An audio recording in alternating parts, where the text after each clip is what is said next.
Hello mga kasame!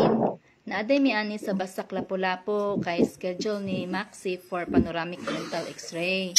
So diri mi sa Ruflo Dental Diagnostic Center. Mauday ni siya mga kasame ipa-x-ray kay usually di ay kung magpa-install og braces dapat 13 years old pataas. Nya kaning ako 11 pa man, so required jud mi nga mo hatag og x-ray result. So, ready na siya. Kipaato na siya sa x-ray machine.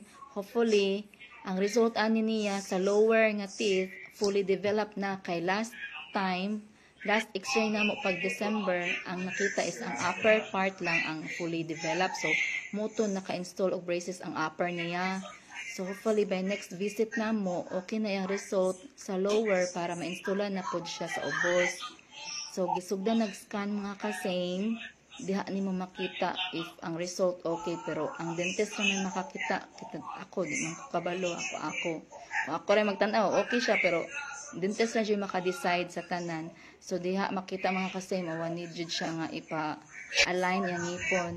So nahuman na siya sa x-ray mga kasame, waiting na mi sa result. So while waiting, kita man kog na candy nga free da ito. Nikuha ko dito kay may na lang muuli na yung mga sima-sima. So more to siya. Bye!